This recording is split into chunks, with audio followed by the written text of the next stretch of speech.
नमस्कार, स्वागत है आपका अपने योग चैनल में है तपस्या योगा में। आज हम बात करेंगे थायराइड के ऊपर। थायराइड क्या चीज़ है? आज के समय में पुरुषों के मुकाबले ये औरतों में ज़्यादा पाया जाने वाला रोग है। ये यहाँ पे हमारे गले में होता है, ट्रैकिया के पास। इसकी शेप होती है बटरफ्लाई, तितली जैसी। इसके दो लोब होते हैं, राइट लोब, लेफ्ट लोब। और ये एंडोक्राइन सिस्टम से जुड़ा हुई ग्रंथि होती है। ये हमारे शरीर में हार्मोन रिलीज करते हैं, T3 और T4। एक दो तरह का होता है, एक हाइपोथायरॉयडिज्म और एक हाइपरथायरॉयडिज्म। हाइपो के अंदर क्या होता है, इसमें हार्मोन की मात्रा कम हो जाती है। बॉडी थायराइड ग्रंथि जो है वो हार्मोन कम रिलीज करती है और उसका सीधा असर मेटाबॉलिज्म पर देखने को पड़ेगा। अगर आपके बॉडी का मेटाबॉलिज्म लेवल लो है, सही से नहीं है, खाना लेट पचेगा तो मोटापा आएगा, आपकी गर्दन भी मोटी हो सकती है, शरीर में कहीं भी फैट जमा हो सकती है। बेशक से आप चाहे 4 रोटी खाए, 1 रोटी खाए या थोड़ा सा खाना खाए या ना के बराबर खाना खाए, फिर भी आपका मेटाबॉलिज्म स्लो होने के कारण खाना लेट पचता है। आपके मुंह पर फुंसी भी हो सकती है और बॉडी का वेट तो बढ़ता ही रहता है। बॉडी का वेट बढ़ेगा तो आपका आलस्य भी आएगा, आपको चलने में भी थकान महसूस होगी। और जब चलने में थकान महसूस होगी आपको, बॉडी में कहीं भी पेन होना शुरू हो जाएगा। ये तो होता है हाइपोथायरॉयडिज्म के। और दूसरा होता है हाइपरथायरॉयडिज्म। उसमें क्या होता है, उसमें ग्रंथि ज़्यादा हार्मोन रिलीज करती है, जिसमें हार्मोन की मात्रा ज़्यादा होने के कारण मेटाबॉलिज्म भी आपका फास्ट हो जाता है। फास्ट होने से मतलब नॉर्मल से भी ज़्यादा फास्ट। आप कुछ भी खाएंगे आपके शरीर में नहीं लगेगा, आपको चिड़चिड़ापन रहेगा, पसीना आएगा और वेट भी गिरना शुरू हो जाएगा। इसमें आपको अनिद्रा का भी शिकार हो सकते हैं, आपको बीपी की प्रॉब्लम भी हो सकती है, कहीं भी खड़े खड़े चक्कर महसूस हो सकते हैं। इस ग्रंथि को हमें कंट्रोल में लाने के लिए आयुर्वेद के हिसाब से योग एकमात्र साधन है जो इसको अच्छी तरह से कंट्रोल कर देता है। ना कि कम वाले को बराबर और ज़्यादा वाले को भी बराबर, दोनों का लेवल मेंटेन कर देता है, जिससे आपकी बॉडी सुचारू रूप से काम करना शुरू कर देती है। तो चलिए हम उन योग के अभ्यासों को करते हैं और साथ ही साथ उनके ऊपर बात भी करेंगे। हमें क्या होता है, आसनों के द्वारा स्क्वीज और रिलीज, जब हम करते हैं उसको टाइटनेस देते हैं गर्दन के हिसाब से या स्क्वीज करते हैं, तो कुछ ब्रीथ के हिसाब से और कुछ फिर ब्लड सर्कुलेशन, दोनों के हिसाब से आप अपने थायराइड ग्लैंड को लेवल में रख सकते हैं। आप बैठे बैठे भी सबसे पहले आप अपने बॉडी का वार्म अप कीजिए। वार्म अप करने के बाद एक ये गर्दन वाला आसन है जो मेन होता है, ये आप उसके अंदर ऐड कर सकते हैं। श्वास भरते हुए गर्दन को पीछे की तरफ लेके गए, आराम से यहाँ पे पूरी खिंचाव देना है। दूसरी तरफ फिर श्वास छोड़ते हुए बॉडी को यहाँ पर लगाना है। इस आसन में आपको कमर सीधी रखनी है। श्वास भरते हुए, श्वास छोड़ते हुए आगे की तरफ आए। तो ये आसन हो गया, ये तो नॉर्मल बैठे बैठे हो गया। उसके बाद आप मार्जरी आसन में भी इसका अभ्यास कर सकते हैं। गर्दन की रोटेशन, श्वास भरते हुए, श्वास छोड़ते हुए स्क्वीज कीजिए, श्वास भरते हुए,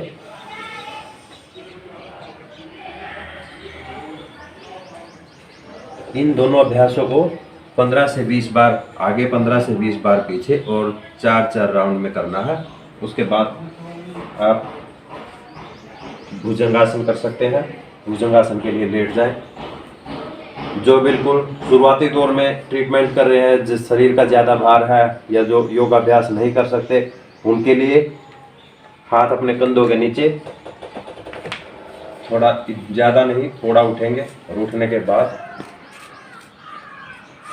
गर्दन को पीछे की तरफ स्क्वीज करेंगे। पहले ऑब्जर्व कीजिए मैं कैसे करने लग रहा हूँ। पूरा खिंचाव दीजिए गर्दन के अंदर, श्वास रोक के रखिए, श्वास छोड़ते हुए नीचे आ जाए, श्वास बढ़ते ऊपर जाए,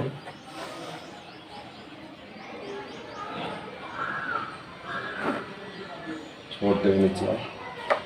30 सेकंड तक आपको करना है और ये भी आपने 6 से 7 बार करना है। उसके बाद आप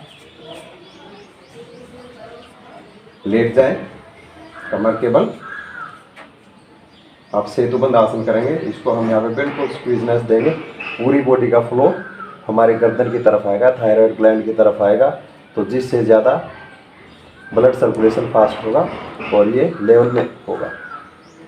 देखिए पहले हम इसको उठाएंगे,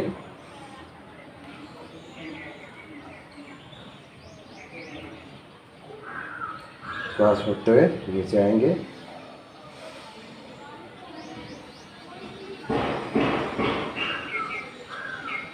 श्वास छोड़ते हुए नीचे ऊपर,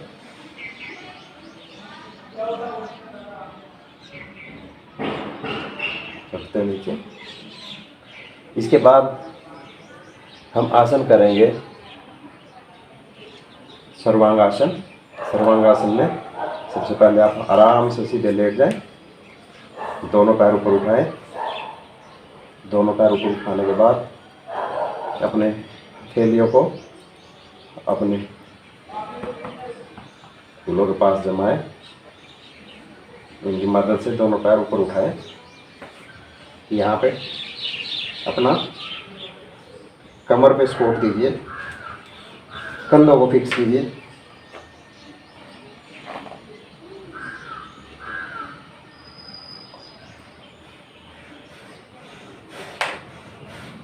सर्वांगासन के बाद धीरे धीरे अपनी एड़ियों को पीछे की तरफ छोड़ दें, ढीला छोड़ दें।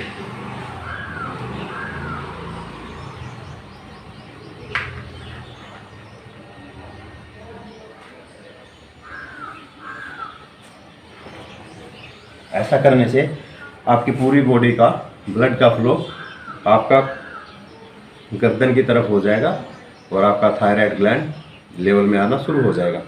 इसके बाद हम एक आसन और करेंगे, उष्ट्रासन।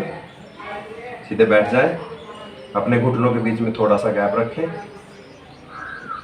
शुरुआती दौर में आप ऐसे पंजों के बल रह सकते हैं, अपने पंजों के ऊपर एड़ियां रखें और धीरे से शुरुआत में आप यहाँ पे हाथ रखने के बाद सांस छोड़ते हुए अपनी गर्दन को स्ट्रेच कीजिए। फिर उसके बाद अपना एड़ियों को पकड़िए धीरे धीरे। यहाँ पकड़ने के बाद अपने मिडल पार्ट को आगे की तरफ पुश कीजिए और गर्दन को पीछे स्ट्रेच कीजिए।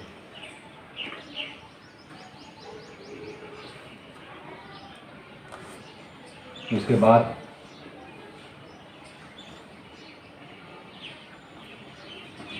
और याद रखिए, कैमल पोज के बाद इसका काउंटर पोज जरूर कीजिए।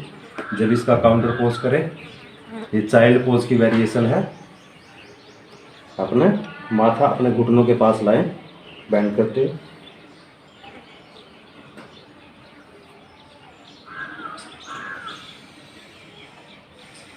इसके बाद आखिरी आसन है, इसकी 2-3 वेरिएशन है। आप किसी भी वेरिएशन में, सबसे सरल वेरिएशन है,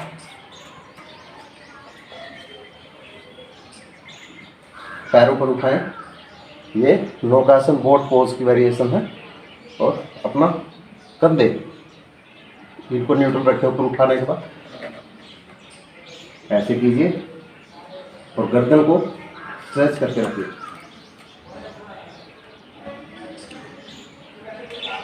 ये भी आपको 30 सेकंड तक करना है।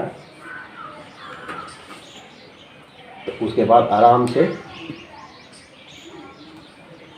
शवासन में 5 से 10 मिनट लेट जाएं और लेटे लेटे आप कपालभाति कर सकते हैं।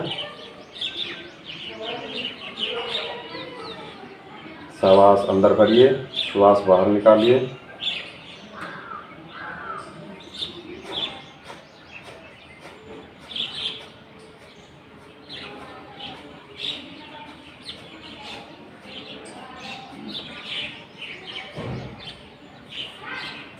ये करने के बाद आप आराम से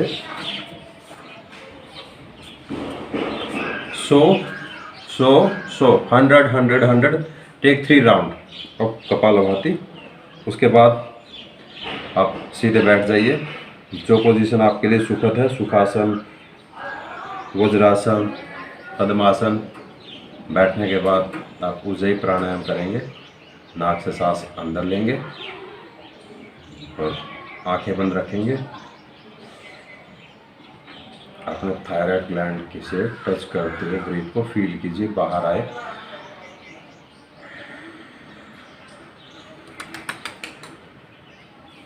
नाक से श्वास अंदर लीजिए।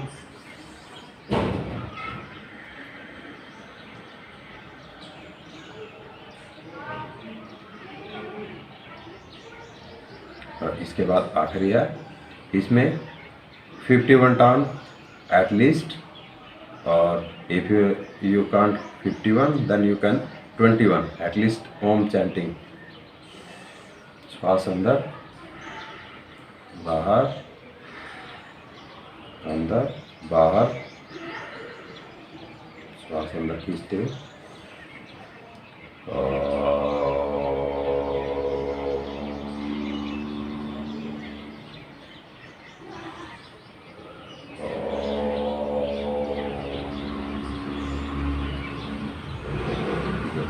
रखते हैं। आप ओम चैंटिंग करेंगे 1 से 2 महीने के अंदर, 1 से 1.5 महीने के अंदर आप इसका असर देखने को मिल जाएगा आपके थायराइड ग्लैंड के ऊपर, और ये बिल्कुल लेवल में आ जाएगा। तो मौसम कितना अच्छा हो चुका है। कोरोना के कारण लॉकडाउन में सभी आदमी अंदर हैं और प्राकृतिक जीव जंतु पक्षी सब बाहर की तरफ आए हुए हैं। उनकी चहचहाट आप बिल्कुल प्यार से सुन सकते हैं, बड़े आराम से। तो आज के लिए इतना ही। अगर आपने मेरे चैनल को सब्सक्राइब नहीं किया है तो उसको सब्सक्राइब कीजिए और बेल आइकन को प्रेस कर दीजिए, ताकि आने वाली वीडियो की नोटिफिकेशन आपके पास पहुंच जाए। मिलते हैं हम अगली वीडियो में, तब तक के लिए नमस्ते।